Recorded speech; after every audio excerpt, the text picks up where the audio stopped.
take the blue pill. The story ends. You wake up and believe whatever you want to believe. You take the red pill. You stay in Wonderland. And I show you how deep the rabbit hole goes. En 1999, un film de science-fiction sur la réalité simulée a rendu chaque film d'action qui l'avait précédé légèrement obsolète. The Matrix. Sorti par Warner Brothers, il suivait Thomas Anderson, alias Neo, incarné par Keanu Reeves, un programmeur discret le jour, hacker la nuit, qui découvre que tout ce qui l'entoure n'est qu'une simulation colossale contrôlée par des machines. Deux rebelles le guident, Morpheus, joué par Laurence Fishburne, et Trinity, incarné par Carrie-Anne Moss, convaincu que Neo pourrait être celui capable de tout renverser. Réalisé par les Wachowski, le film a fusionné philosophie, esthétique cyberpunk et effets visuels qui ont secrètement recablé le cinéma d'action pour les 20 années suivantes. Voici 15 secrets que vous n'avez probablement jamais entendus. Restez jusqu'au numéro 1. Vous ne devinerez jamais combien de caméras il a fallu pour capturer l'un des plans les plus célèbres de l'histoire de la science-fiction. Abonnez-vous et laissez un like, chaque geste compte. Numéro 15. Avant que Keanu Reeves ne touche un seul manteau noir, le rôle de Neo circulait dans Hollywood comme une lettre de refus avec des jambes. Will Smith a été le premier approché. On lui a expliqué le bullet time, quelque chose s'est perdu dans la traduction, et il a décliné, admettant plus tard qu'il avait probablement tout raté, ce qui est une façon remarquablement polie de décrire un homme qui n'a pas saisi l'effet spécial le plus discuté de 1999. Brad Pitt a simplement passé son tour, épuisé par le tournage de 7 Years in Tibet.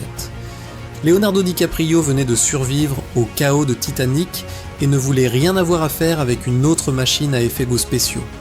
Nicolas Cage avait des obligations familiales. Johnny Depp était le premier choix personnel des Wachowski. Le studio a tué cette idée avant même qu'elle ait eu une chance. À un moment, quelqu'un a proposé de réécrire Neo au féminin et d'offrir le rôle à Sandra Bullock. Elle a refusé. Et puis Keanu Reeves a dit oui. Il a appris le kung-fu, enfilé le manteau et livré l'une des performances les plus définissantes de l'histoire de la science-fiction. Numéro 14. La fusillade dans le hall nécessitait un décor assez grand et assez détaillé pour être progressivement démoli. Un hall monumental a été construit de toutes pièces, sols en marbre, colonnes de pierre, murs carrelés, la plupart construits avec de vrais matériaux, précisément parce qu'ils s'effondrent et se comportent comme de vrais débris quand on leur tire dessus. Près de 4000 charges pyrotechniques ont été intégrées dans l'ensemble du décor. Quand les caméras ont tourné, le décor a commencé à mourir.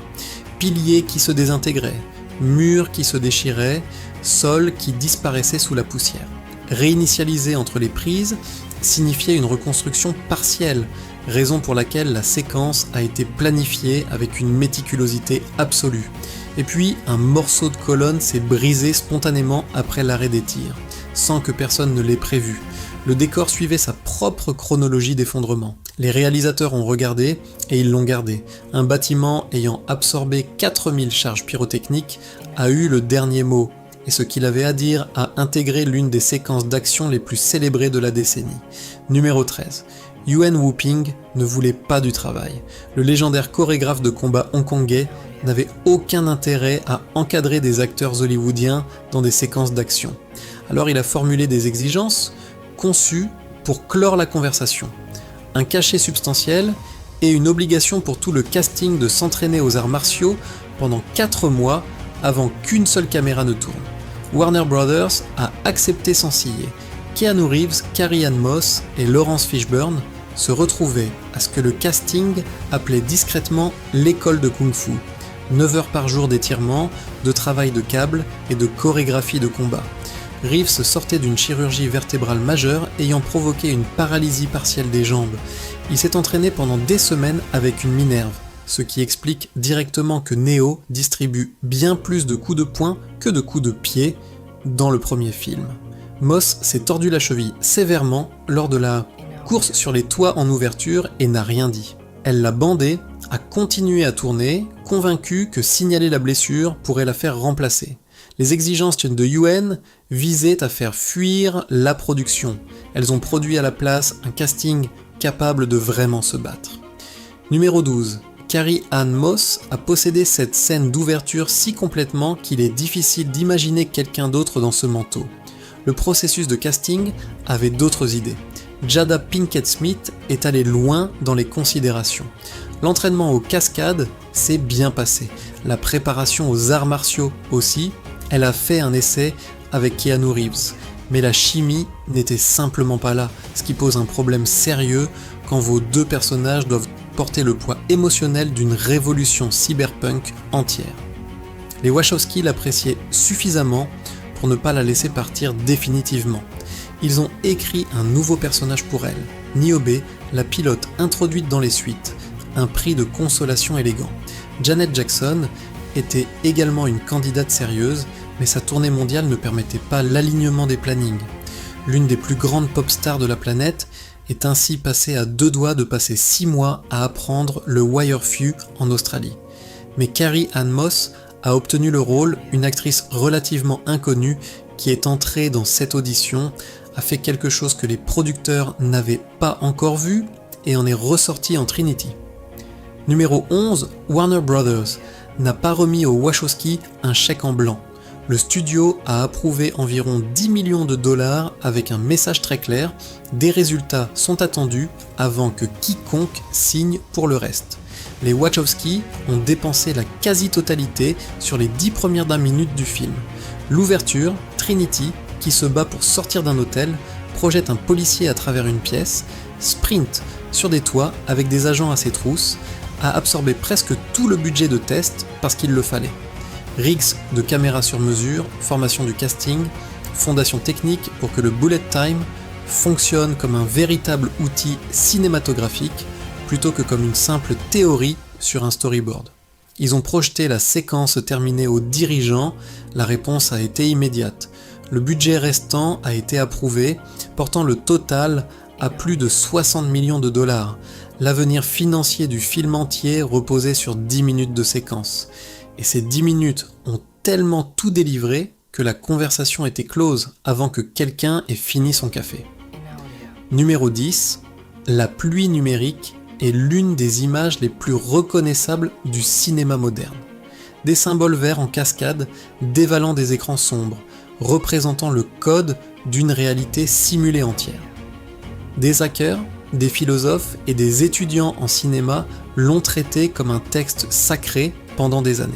C'est en réalité des recettes de cuisine japonaise. L'artiste en effet visuel Simon Whiteley, chargé de concevoir quelque chose de simultanément technique et organique, a finalement puisé dans les livres de cuisine de sa femme.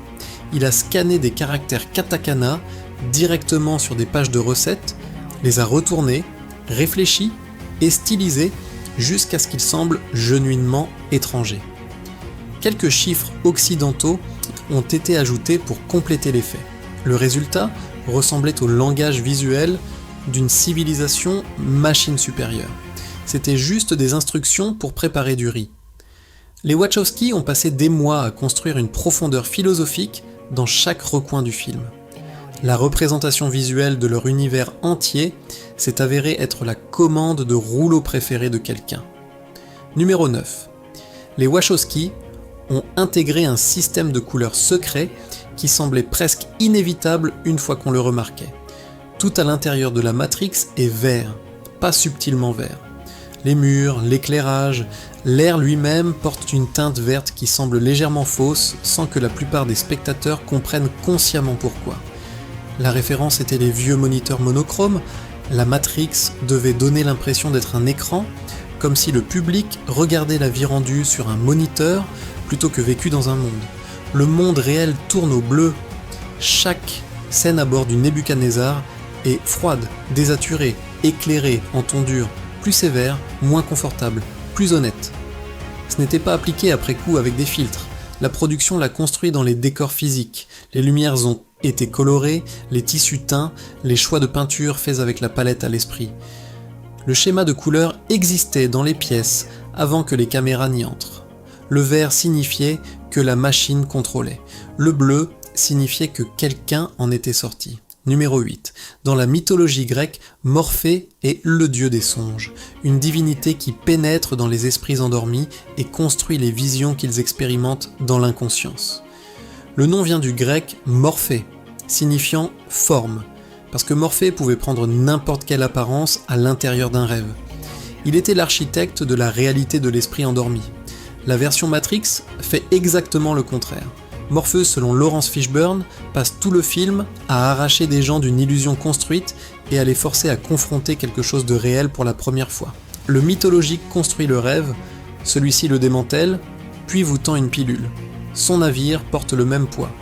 Le Nebuchadnezzar tient son nom de l'ancien roi babylonien, réputé pour ses rêves prophétiques qu'il ne pouvait déchiffrer sans interprétation extérieure. Un souverain entouré de visions de vérité qu'il n'avait pas le cadre pour comprendre seul. Morpheus pilote un vaisseau nommé d'après un homme qui avait besoin que quelqu'un lui explique sa propre réalité. Les Wachowski construisaient un argument et laissaient les fusillades se dérouler autour de lui. Numéro 7. L'école de Kung-Fu ne suffisait apparemment pas. Les Wachowski ont également envoyé le casting à la maison avec une liste de lecture. En tête figurait Simulacre et Simulation de Jean Baudrillard, un livre dense bâti autour de l'idée que la société moderne remplace progressivement la réalité par des symboles et des représentations jusqu'à ce que la distinction entre réel et artificiel s'effondre entièrement. La liste ne s'arrêtait pas là. Out of Control de Kevin Kelly, qui examine comment la technologie évolue pour se comporter comme des systèmes vivants, et Evolutionary Psychology de Dylan Evans, couvrant la façon dont le cerveau humain traite et répond à la réalité. Avant de lancer le moindre coup de poing, Keanu Reeves, Carrie-Anne Moss et Laurence Fishburne devaient traverser un programme de philosophie de niveau doctoral. Le kung-fu allait toujours être spectaculaire. Les Wachowski voulaient, il fallait que les acteurs comprennent ce pourquoi ils se battaient vraiment. Numéro 6. The Matrix se déroule dans une ville américaine sans nom, mais rien n'a été filmé en Amérique. La production entière a déménagé à Sydney, en Australie, principalement au Fox Studio et dans les rues de la ville. La raison était simple. Cela a permis d'économiser entre 30 et 35 millions de dollars, une somme qui rendait le pari bien plus gérable pour un studio encore nerveux à l'idée de financer un film cyberpunk sur la réalité simulée. Les Wachowski n'étaient pas prêts à laisser la géographie partir pour autant. Ils ont semé le film de référence à leur ville natale de Chicago. Des panneaux de rue faisant référence à Wabash, Lake, Franklin, Erie et The Loop apparaissent tout au long du film. La production a veillé à maintenir hors cadre les monuments distinctement australiens. Des spectateurs attentifs ont repéré quelques indices. Des voitures garées du mauvais côté pour la circulation américaine, des détails architecturaux qui ne correspondent pas tout à fait. Une ville dans une simulation secrètement cartographiée comme Chicago, filmée en Australie. Des couches dans des couches. Numéro 5. Warner Brothers avait reçu beaucoup de pitch, mais pas celui-là. Les Wachowski ont rapidement réalisé que décrire des réalités simulées et des mouvements de caméra dans le temps figé à une salle pleine de cadres de studio ne menait nulle part. Alors ils ont embauché les dessinateurs de bande dessinée Geoff Darrow et Steve Skroce pour dessiner tout le film. Plan par plan, combat par combat, explosion par explosion. Près de 600 pages, une pile aussi épaisse qu'un annuaire, transformée en pitch que les dirigeants pouvaient réellement suivre. Pendant la présentation, un Wachowski narrait pendant que l'autre fournissait les effets sonores. La salle a réalisé lentement qu'elle n'avait pas d'autre choix que de donner le feu vert. Le détail encore plus vertigineux, de nombreux panneaux ont fini par correspondre au film terminé presque plan pour plan. Les Wachowski ne venaient pas espérer vendre une vision. Ils venaient avec elle déjà construite, dans un format que personne ne pouvait mal interpréter. Numéro 4. La séquence dans le dojo est celle où Neo cesse d'être un employé de bureau confus et commence à ressembler à quelqu'un qui pourrait survivre au reste du film. Morpheus le projette à travers la pièce, et puis quelque chose change. Neo trouve ses appuis, et avant l'échange suivant, il fait quelque chose de petit. il s'essuie le nez avec le pouce. C'est rapide et la plupart des gens le ratent entièrement. Reeves l'a glissé lui-même. Ce n'était pas dans le scénario, mais c'était un hommage délibéré à Bruce Lee, qui utilisait le même geste de façon répétée dans ses films, notamment dans Enter the Dragon, une signature physique qui apparaissait juste avant qu'un combat ne passe à une autre vitesse. Reeves avait absorbé suffisamment d'entraînement pour savoir exactement ce que le geste signifiait. L'idée que les rythmes et manières de Bruce Lee soit témoin venu avec le téléchargement de combat dans le cerveau de Neo, s'inscrit proprement dans les règles du film. Ce qui se lit comme un mouvement anodin est en réalité Reeves signalant silencieusement une transition. Numéro 3. The Matrix a construit l'un des styles visuels les plus reconnaissables de la science-fiction. Cuir noir, manteau jusqu'au sol, lunettes minces comme des lames de rasoir. Une esthétique que cosplayers, créateurs de mode et fêtards d'Halloween empruntent encore 25 ans plus tard. La costumière Kim Barrett a accompli l'essentiel sur un budget serré. La combinaison de Trinity n'était pas du cuir, c'était du PVC vinyle, une fraction du coût, choisie parce qu'il se photographiait avec le même éclat presque liquide. Le manteau de Neo était en mélange de laine, léger et peu coûteux, sélectionné parce qu'il bougeait bien pendant les séquences de combat et attrapait l'air de façon spectaculaire. Les lunettes de soleil étaient le seul domaine sans compromis possible. Chaque paire était sur mesure pour le visage de l'acteur afin de rester en place pendant les cascades. Tout le reste a été improvisé, substitué ou sourcé à bas prix. The Matrix ressemblait au futur, et le futur, il s'avère, était avec un budget serré. Numéro 2. La scène de la capsule, Neo flottant dans une chambre de batteries humaines visqueuses, pâle et creux, fraîchement débranché de tout ce qu'il croyait réel, semblait profondément déplaisante à l'écran. Les premiers tests de cascade étaient pires. Le liquide dans la capsule était de l'eau mélangée à un gel épais pour lui donner cet aspect biologique. À la caméra, ça avait exactement l'air souhaité. Mais sur un corps humain, il extrayait la chaleur si rapidement qu'un cascadeur a développé une hypothermie en moins de 8 minutes. La production a chauffé le liquide et remplacé le gel par une version à base de sirop de maïs avant que Reeves ne monte jamais dedans. Reeves a également perdu environ 7 kilos et s'est rasé entièrement le corps pour que Neo apparaisse comme genuinement ravagé. Quelqu'un qui n'a jamais utilisé ses muscles, jamais vu le soleil. Et puis après toute cette préparation méticuleuse, l'éjection réelle de la capsule a été un toboggan aquatique. L'équipe a construit un système de tubes à pleine échelle et Reeves l'a descendu directement dans un bassin.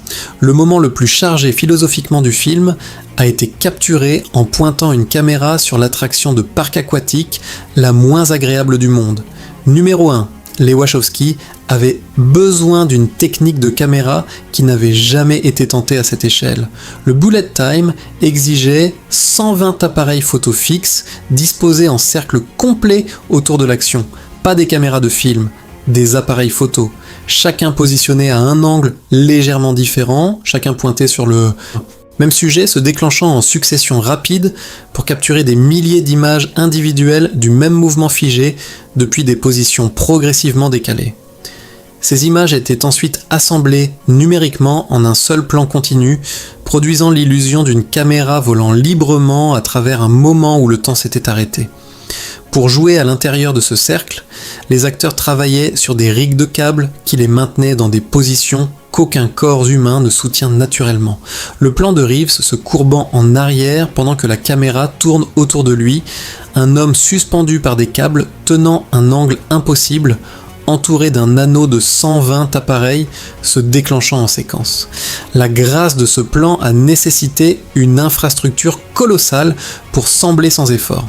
L'effet a fonctionné si complètement qu'Hollywood a passé les années suivantes à tenter de le copier sans succès. Chaque film d'action après The Matrix a essayé le bullet time au moins une fois. La plupart ont surtout démontré que la technique demandait bien plus que pointer beaucoup de caméras sur quelque chose. Voilà les 15 secrets de The Matrix que l'histoire officielle ne raconte pas vraiment. Lequel vous a le plus interpellé ? Partagez-le en commentaire. Les meilleurs contribution mérite d'être lue par tout le monde. Si cette exploration vous a tenu en haleine du premier au dernier mot, c'est exactement ce que cette chaîne produit chaque semaine. Des plongées méticuleuses dans les films qui ont redéfini leur époque avec le soin et la précision qu'ils méritent vraiment. Abonnez-vous, activez les notifications, laissez un like si vous avez appris quelque chose aujourd'hui. À très bientôt pour la prochaine exploration.